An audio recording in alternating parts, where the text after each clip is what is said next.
Buku Islam ini termasuk buku yang pelan di tengah-tengah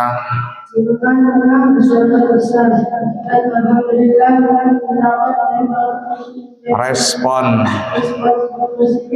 dari mereka. Kehadirannya disambut gembira oleh setiap orang.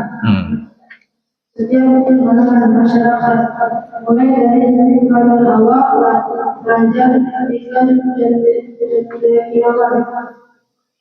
Karena buku ini meskipun ringkas, tetapi mengandung ajaran yang sangat mendasar dan memberikan gambaran yang luas perihal Islam yang merupakan suatu cabang ilmu yang wajib dipelajari oleh orang Islam. Nah, tuh.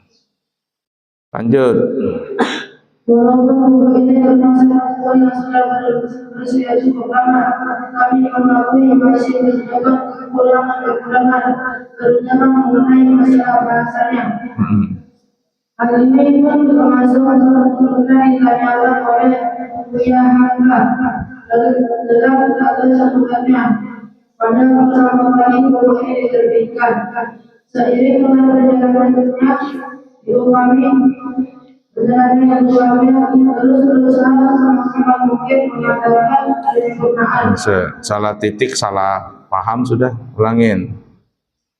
Seiring dengan perjalanan itu, kami terus berusaha semaksimal mungkin mengadakan penyempurnaan, baik bahasa maupun isinya.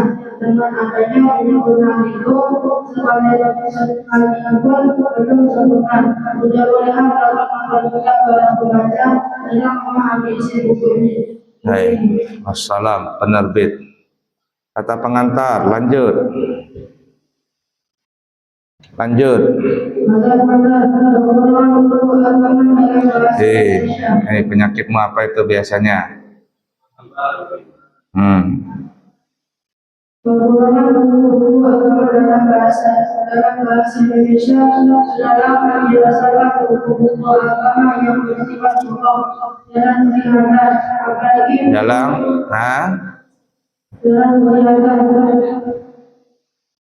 apalagi buku ilmu ini dan yang lengkap. Kan?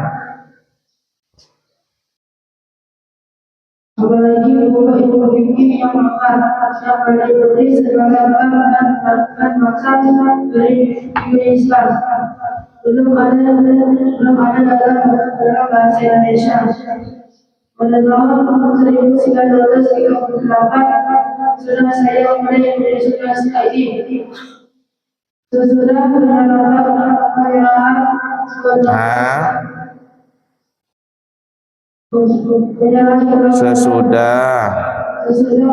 kebenaran oleh kawan-kawan saya diminta mengumpulkan dan menyempurnakan kembali naskah yang berbalik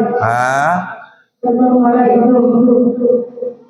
Di samping kewajiban pada negara dan masyarakat sudah selesai dari tadi, terus saya menjawab.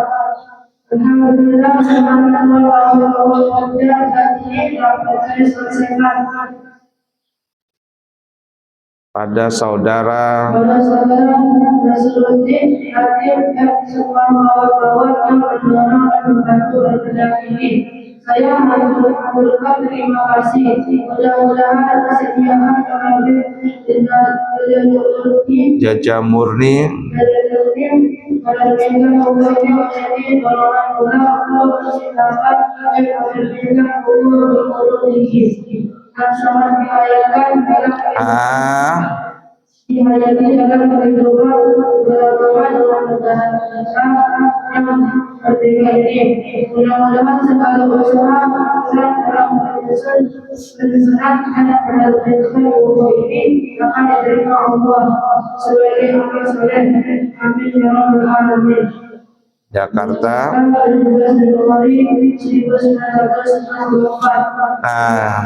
Sulaiman Rasyid. Jadi kitab ini selesai di tanggal 17 Januari 1964.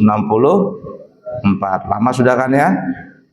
Lama. PKI dibubarkan 1 1965. Kemerdekaan 1945. Nah, baik. Ganti kata sambutan. Kata sambutan Kiai Haji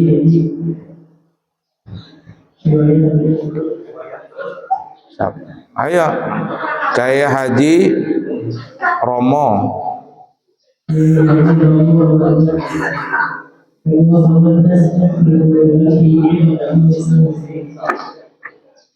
sangat bersyukur kepada Allah Subhanahu wa Ta'ala yang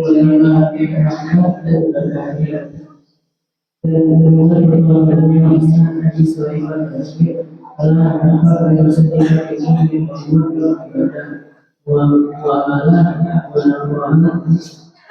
Jinayah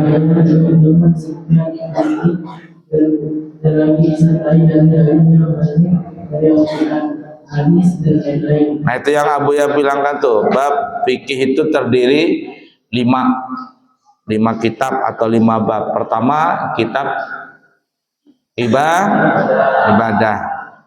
Yang kedua, muamalah. Ketiga, munakahat. Keempat, jinayah. Apa itu jinayah? Kasus pidana. Yang kelima, qadaya, persidangan. Sini ada juga nanti qadaya, persidangan. Lanjut.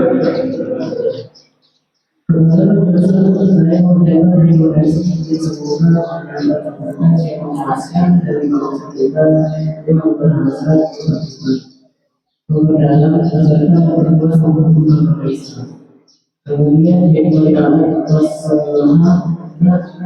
sedang di dunia dan akhirat. Amin. Mengucapkan kepada 1952 wasallam. Ya Allah Muhammad Ketua Petugas Yogyakarta. Lanjut.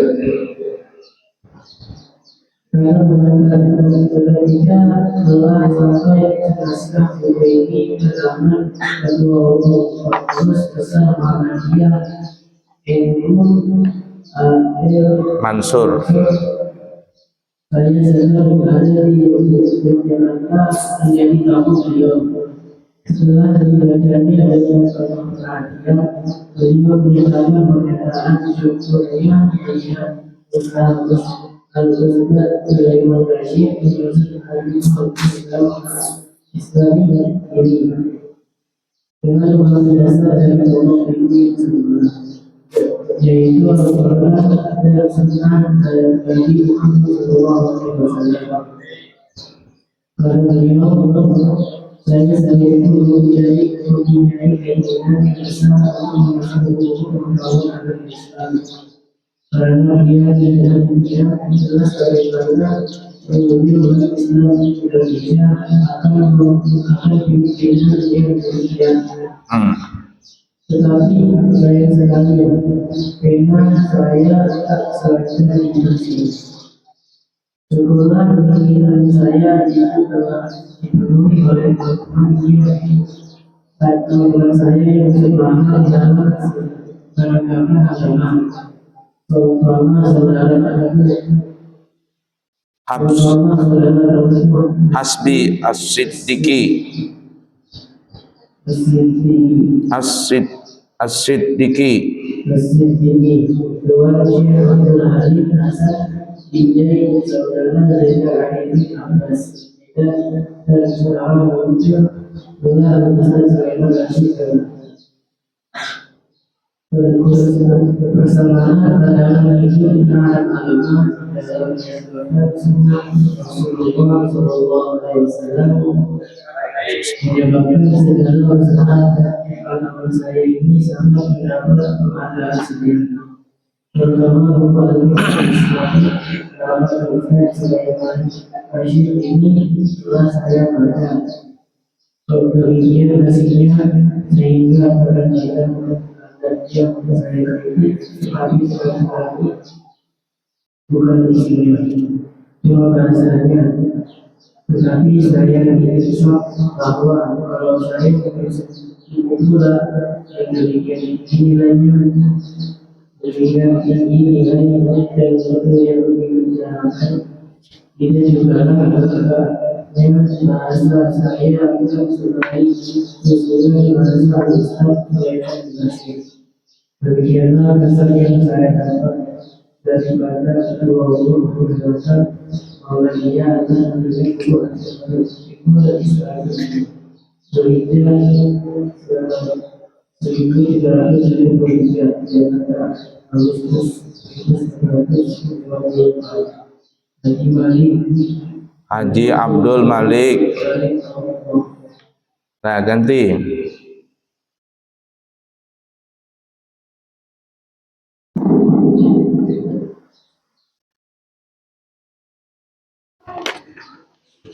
Lanjut.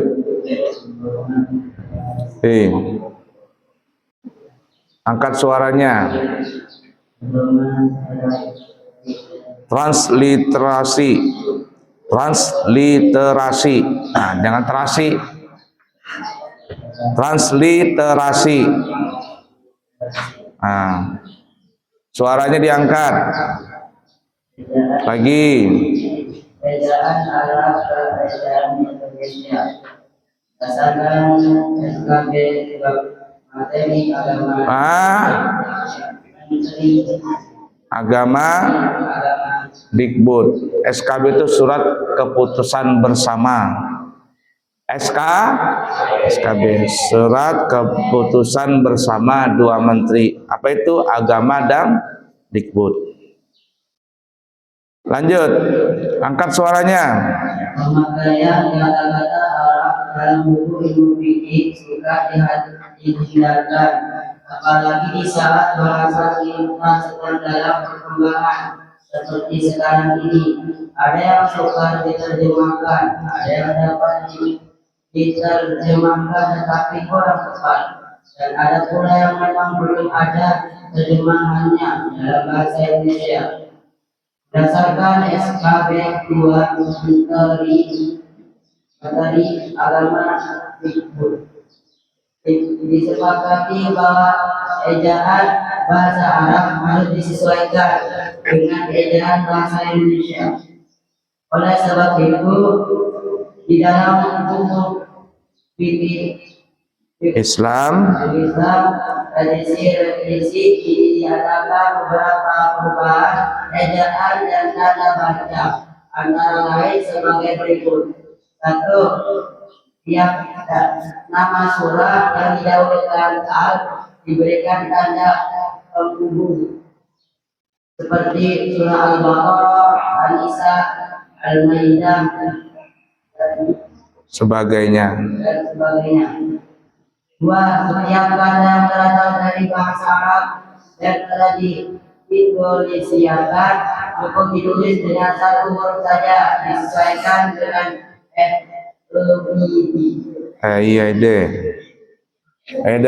seperti adab ditulis adab, ditulis adab, salat, zalim, hadirat, salat, salat, sahih,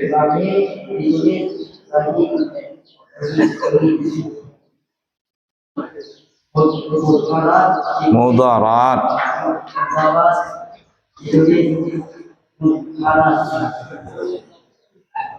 Tiga, semua penulis kata penulisan. Tiga, semua penulisan kata Al-Quran ditulis Al-Quran. 4, huruf mat A, I, dan U. Ikut diberi tanda di atasnya. A, I, U. 5. Sa sama dengan S. Sama dengan S. Da Sama dengan Z. Sod. Sod. Sod dengan sama dengan S. Sama dengan S. Do sama dengan D. To. sama dengan T. T. T. Lo. Do sama dengan Z. Lain. sama dengan G. La. sama dengan La. LA. La. A I U. Ibu sama dengan ibu. Nah.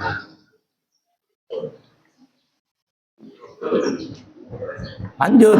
Selain itu perlu diketahui kata-kata harus dalam buku ini berarti Boleh. Nanti kalau dikatakan kayak bahasa itu kitab risalah tauhid harus katanya. Artinya boleh. Mubah dalam bahasa Arab mubah.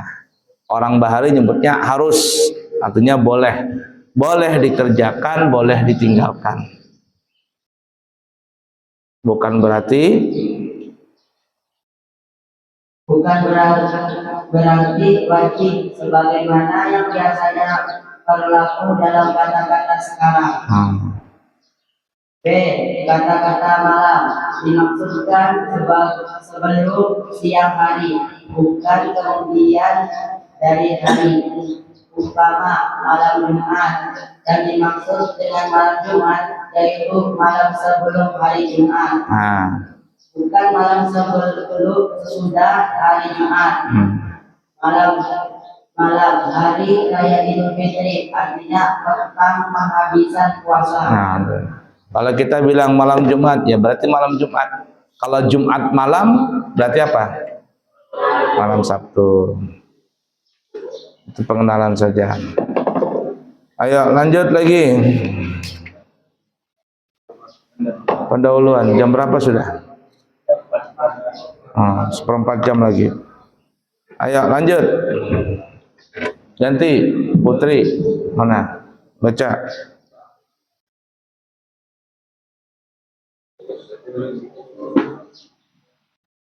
Mana? Ayo dah baca dah. Pendahuluan dengan nama Allah yang Maha Pengasih lagi Maha Penyayang. Yang telah mengutus Nabi Muhammad SAW untuk menyampaikan agama yang hak, memberi petunjuk kepada segenap manusia ke jalan kebaikan, untuk kehidupan di dunia dan keselamatan di akhirat. Hukum dalam Islam ada 5. Yang pertama wajib, yaitu perintah yang mesti dikerjakan. Untuk perintah tersebut dipatuhi dikerjakan, maka yang mengadakan pada pahala. Jika tidak dikerjakan, maka ia berdosa. Itu wajib, ya. Ma yusabu ala fi'lihi wa yu'aqabu ala tarkihi. Nah, syaratnya gitu. Ma yusabu ala fi'lihi, diberikan pahala bagi yang mengerjakannya, wa yu'aqabu ala tarkihi, dan berdosa bagi yang meninggalkannya. Apa contohnya? Salat apa? Salat 5 waktu. Nah itu. Puasa Ramadan dan lain sebagainya. 2. Sunnah, yaitu anjuran. Jika dikerjakan dalam terdapat pahala, jika tidak dikerjakan tidak berdosa. Ma yusabu ala fi'lihi wa la yu'aqabu ala tarkihi, dikerjakan berpahala, ditinggalkan tidak berdosa. Apa contohnya? Apalagi?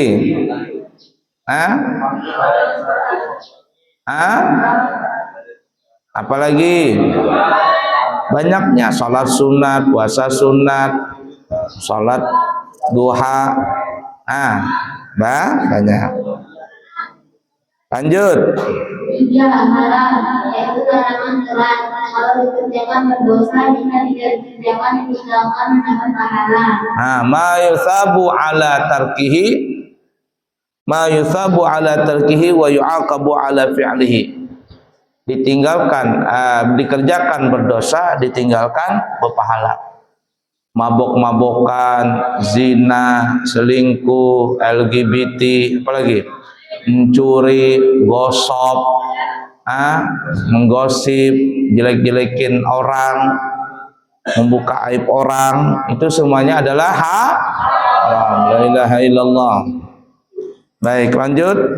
Makruh yaitu larangan yang tidak keras. Kalau dilanggar tidak dihukum, tidak berdosa, dan jika ditinggalkan diberi pahala. Ma yusabu ala tarkihi wa la yu'aqabu ala fi'lihi. Ditinggalkan berpahala, dikerjakan enggak berdosa. Ya, ditinggalkan berpahala, dikerjakan enggak berdosa. Enggak berdosa kalau dikerjakan, cuman Allah enggak suka. Allah tidak suka orang yang suka mengerjakan yang makruh. Apa contohnya? Ya, boleh. Itu di luar sana. Tapi kalau di pesantren, Gus, pesantren apa hukumnya, Gus? Haram. Sendika apa hukumnya, Gus Dika? Haram. Latif apa hukumnya? Nah, satu lagi, siapa lagi? Mana? Akbar? Apa hukumnya, Bar? Haram. Ya. Di luar sana makruh, di sini haram di pesantren. Makruh. Banyak yang makruh, apalagi buang air besar sambil ngobrol. Nah, Ikram. Kamu lagi ngapain? Nah, itu ngobrol kan. Apalagi, masuk masjid kaki kiri, masuk WC kaki kanan, terbalik-balik itu. Berwudu sambil ngobrol, wudu nih nah. Ram, kamu sudah hafal kau Ram? Belum Pak, aku kena bayar lagi nih. Nah, wudu bicara, maka hukumnya makruh. Nggak berdosa, cuman Allah benci, malaikat aja benci. Ya, nggak mandi makruh. Iya, jorok, makruh itu. Nggak sikat gigi, nggak mandi, bau ketek, bau selangkangan, bau rambut, bau mulut, makruh. Baik, lanjut. Lima mubah yaitu sesuatu yang boleh dikerjakan dan boleh pula ditinggalkan. Kalau dikerjakan tidak berpahala dan tidak pula berdosa. Kalau ditinggalkan tidak berpahala dan tidak pula berdosa. Nah, jadi mubah itu ma la yusabu wala yu'aqabu ala fi'lihi wa tarkihi. Enggak berdosa, enggak berpahala, dikerjakan, ditinggalkan, enggak ada pahalanya, enggak ada dosanya. Mubah saja. Makan pagi apa hukumnya? Kalau enggak makan berdosa enggak? Makan siang berdosa enggak? Berpahala enggak? Makan malam mubah, mau makan silakan, nggak makan silakan. Kamu di pesantren berapa kali makan di pesantren? Mana? 3-4 kali. Habis asar makan nggak? Nah, tuh. Nah, habis belajar jam 10 makan lagi, Indomie lagi. Habis asar makan lagi. Makanya berat badannya, lebih berat daripada Abuya badannya. Abuya itu paling makan sehari bisa sekali atau 2 kali. Pagi tadi gak makan, baru tadi makan mau dekat zuhur. Sudah ngajar kamu jam 11 tadi baru Abuya makan. Nah, tuh malam belum tentu makan, terkadang enggak. Nah, itu namanya mubah. Ya. Mandi pagi, mandi siang, mandi malam, mandi subuh itu mubah. Tapi kalau enggak mandi makruh. Ya, enggak mandi makruh. Pas sholat enggak mandi, ngangkat ketek, Allahu Akbar, baunya keteknya terganggu orang, jadi haram hukumnya. Lanjut. Dalil ini ialah 1 Al-Quran, 2 hadis, 3 ijma, mujtahidin, kias. Nah, jadi dengarkan. Dalil itu bahasa kitanya ambilan hukum yang tadi bisa jadi wajib, haram, sunnah, makruh, mubah itu diambil dari mana? Kalau ulama bisa mengatakan ini haram, ini wajib, ini sunnah, padahal Nabi tidak ada mengatakan demikian. Ya, Nabi tidak mengatakan ini wajib, sunnah, makruh, tapi ulama menyimpulkan, oh ini jadi wajib, oh masalah ini jadi haram, oh masalah ini menjadi makruh, mubah dan seterusnya. Dari mana ambilannya? Dari 4. Yang pertama kalau Al-Quran nggak ada maka di hadis. Ya, di Al-Quran cuman Allah mengatakan aqimus shalah, dirikan salat. Apakah di Al-Quran ada salat zuhur, asar, maghrib, isya, subuh? Ada?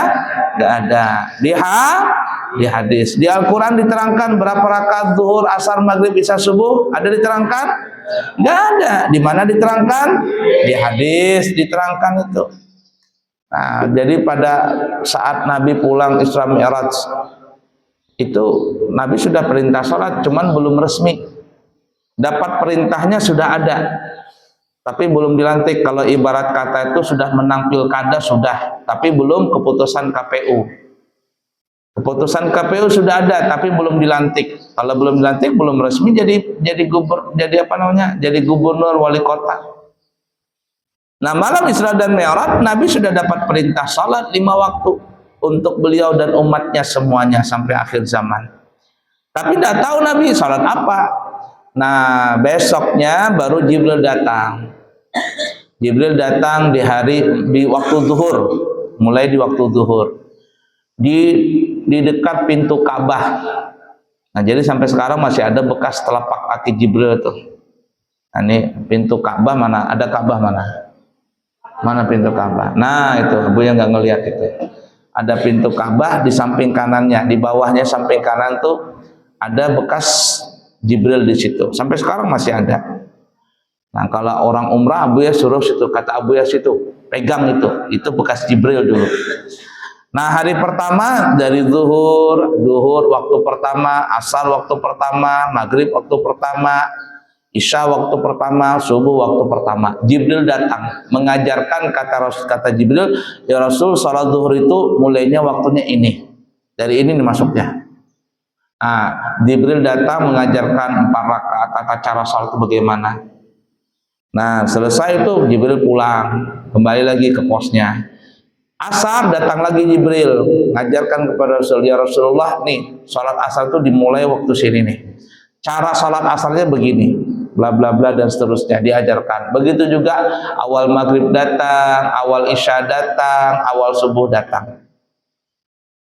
Besok harinya Jibril datang lagi, tapi bukan di awal waktu, di akhir waktu zuhur, di akhir waktu asar, di akhir waktu maghrib, di akhir waktu isya, di akhir waktu subuh. Nah, diajarkan sama Nabi itu. Di mana ambilannya tuh? Di hadis. Nah, jadi kalau orang cuma pakai Quran nggak pakai hadis, repot juga.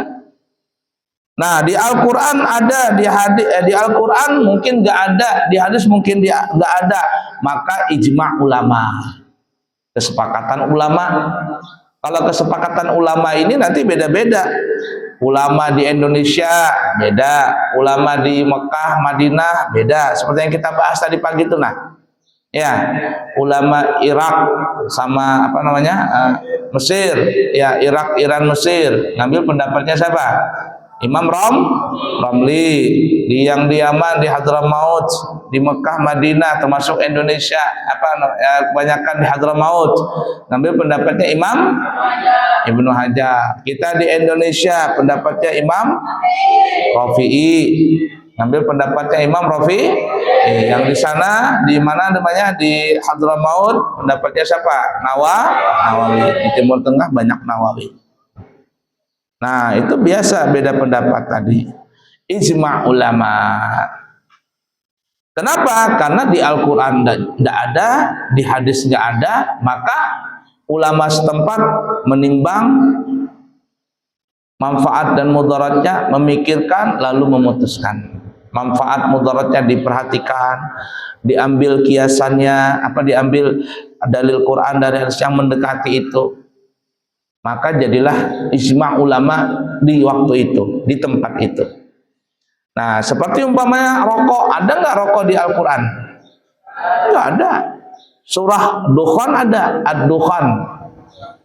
Tapi itu surah asar, bukan surah rokok. Rokok itu dalam bahasa Arabnya dukhan, mamnu' dukhan katanya. Mamnu' dukhan. Itu banyak tulisan di Mekah Madinah itu. Mamnu' dukhan, mamnu' tadkhin. Asal katanya itu asap. Kenapa? Karena orang rokok makan asap. Ya, makan asap tuh. Atau Agus tuh makan asap dia. Kenyang kan makan asap? Enggak kenyang. Ya. Siapa yang makan asap kenyang? Kalau kenyang tuh makan asap itu, asap rumput tuh. Nah, dilihat ditimbang, oh rokok itu memang tidak ada di Al-Quran, tidak ada di hadis. Cuman ulama Indonesia mengatakan rokok itu ya setengah penting. Setengah penting. Bagi siapa? Bagi tukang. Coba pade-pade itu kalau nggak ada rokok, semangat nggak kerja? Nggak semangat. Ada rokok, ada kopi, ada gorengan, mantap dia sudah itu. Ya, ada rokok, ada kopi, ada gorengan, kerja sudah santai dia. Tapi kalau nggak ada rokok, pade-pade tukang, nggak semangat kerja. Ya, sebagian orang rokok itu diperlukan. Berapa banyak gara-gara rokok gedung-gedung pencakar langit itu terbangun dengan sebab rokok. Iya. Tapi di Nurul Anwar berapa banyak sebab rokok anak santrinya berhenti. Berhenti. Kenapa? Cari duit nggak bisa. Mencari duit, cari uang nggak bisa, kerja nggak bisa, skill nggak ada, gaya-gayaan mau ngerokok. Rokok aja, uang rokok minta sama orang tua. Nah, oleh karena itu di Indonesia ulama Indonesia mengatakan makruh. Nah, kenapa? Karena ya manfaatnya untuk semangat, tapi mudaratnya buang-buang uang. Kayak kamu lah, uang nggak punya, minta sama orang tua ngerokok, apa itu? Di luar makruh, di pesantren haram. Itu tuh. Kalau ulama Indonesia mengatakan makruh. Kenapa ulama Indonesia mengatakan makruh? Karena ulamanya banyak juga yang ngerokok. Daripada haram katanya, ya sudah makruh-makruh aja katanya. Karena kiainya banyak merokok. Kalau ulama di Arab gimana? Haram katanya. Kenapa? Karena mudaratnya lebih banyak. Rokok bisa mengakibatkan kantong kering, apalagi paru-paru, apalagi TBC, apalagi impoten, apalagi banyak kanker, baik kanker asli atau kantong kering. Gara-gara rokok bisa mencuri. Itu banyak mudaratnya. Makanya itulah iklan rokok itu, rokok membunuhmu. Rokok membunuhmu. Gambarnya di sini bolong. Loh, kenapa rokok itu tetap dijual? Karena rokok itu dijual untuk orang yang nggak paham. Kalau dia paham, nggak mau ngerokok dia. Gurunya Abuya nggak ada yang ngerokok. Guru Abuya yang asli nih ya. Guru-gurunya Abuya, dari Abuya Syarwani, kayak Qasim Zubair, Habib Umar bin Habib, Habib Salim Asyatiri, Habib Abdullah, nggak ada yang ngerokok. Abuya Syarwani itu bilang kalau ada santri yang ngerokok jangan dekat sama Abuya, kata Abuya Syarwani. Nah, karena Abuya ini miliknya Abuya Syarwani, sama aja Abuya nggak ngerokok. Abuya larang ngerokok di pesantren ini. Paham kira-kira? Nah, di sini di Indonesia makruh, tapi di Arab haram hukumnya. Kenapa? Karena ulamanya menimbang-nimbang mudarat dan manfaatnya. Itu kalau orang berangkat umroh, berangkat haji, bawa rokok sekoper, ditangkap, dipenjara orangnya, didenda bisa sampai 10-20 juta didenda. Nah, itu tapi ada yang lolos. Orang jual rokok di Mekah itu, di Mekah Madinah kayak orang jual narkoba. Membeli rokok katanya. Berapa? 150.000 sebungkus. Mana rokoknya? Dikasih dia gini aja. Kok diam-diam kalau ketahuan ditangkap katanya. Ini orang jual rokok di sini kayak jual narkoba itu. Nah, coba tuh kalau rokok itu memang baik. Rokok itu coba kalau memang rokok itu baik, coba kamu rokok dalam masjid. Kira-kira dimarahin orang apa enggak? Ah, dimarahin kan? Tapi kalau kamu makan dalam masjid dimarahin orang enggak? Enggak. Berapa banyak orang buka puasa dalam masjid? Tapi kalau ngerokok dalam masjid baik enggak? Kalau rokok itu memang baik, coba kamu rokok depan bapakmu. Gus, bapakmu ngerokok, Gus? Nah, kamu merokok depan bapakmu gitu. Bapakmu marah-marah. Kenapa kamu ngerokok, Gus? Kamu jawabin, bapak kan juga ngerokok gitu. Apa kata bapakmu? Cukup bapak yang ngerokok, kamu jangan. Artinya jangan sampai kedua kali. Bapak sudah tercebur, kamu jangan lagi. Tuh, begitu tuh modelnya. Paham kira-kira? Nah, itu. Kalau nggak ada ijma, maka dikias. Dikias. Zaman Nabi orang zakat fitrah pakai apa? Pakai gandum. Beras belum ada lagi. Beras belum ada. Maka kata ulama dikiaskan dengan qutul balad. Apa qutul balad?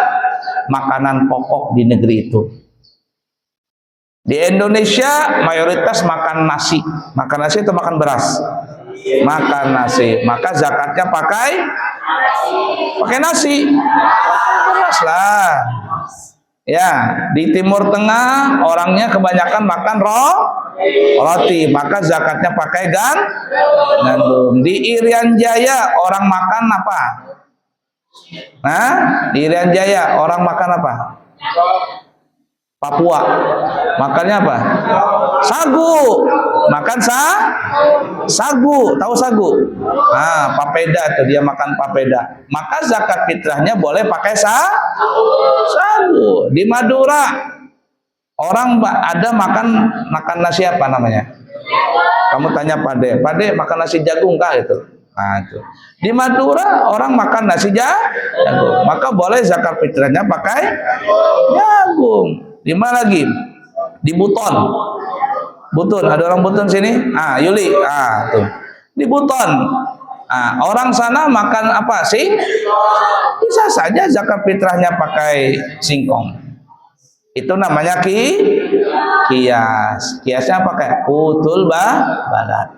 Jangan kamu makannya di sini nasi, lalu kamu pas malam hari datang ke masjid atau ke panitia zakat, kamu bilang, Pak, saya mau zakat fitrah. Oh iya, pakai apa? Pakai gandum. Pakai gandum. Diterima nggak kira-kira sama panitia zakat? Nggak diterima. Kenapa? Kamu makannya apa? Saya makannya nasi, Pak. Tapi kan Nabi zakat fitrahnya pakai gandum. Harus pakai gandum, Pak. Nggak diterima. Jadi kalau kamu zakat fitrah di Indonesia pakai gandum, nggak diterima.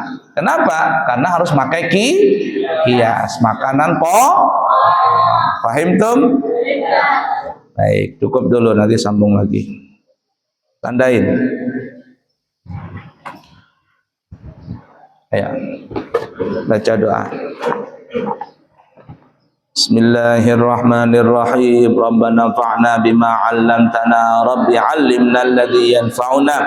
Rabbi faqihna wa faqih ahlana wa qarabatin lana fi dinina ma'ahlil qudri unsa wa dzakar. Rabbi wafiqna wa wafiqhum lima tartadi qawlan wa fi'lan karama warzuqil kulla halalan daima wa akhilla azkiya ulama nahdha bil khairi wa nukfa kulla syar.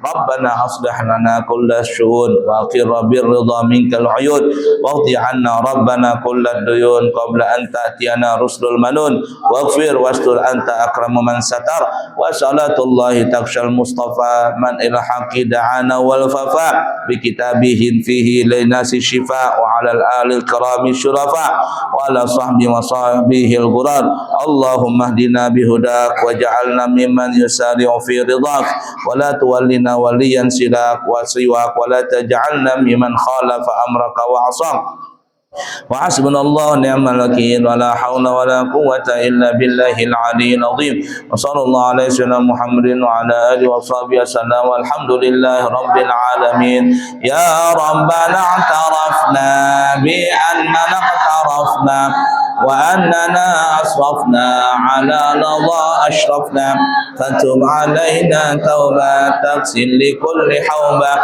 واستر لنا العورات وآمن الروعات واغفر لوالدينا ربي ومولودينا والأهل والإخوان وسائر الخلان وكل ذي محبة أو جرة والمسلمين أجمع آمين ربي أسمع فضلا وجودا منا لا باكتساب منا بالمصطفى الرسول نهضى بكل سول بالمصطفى الرسول نهضى بالمصطفى الرسول نهضى بكل سل صلى وسلم ربي عليه عد الحمد وآله وصحبه عدادة الشهد والحمد لله في البدء والتناهي تقبل الله منكم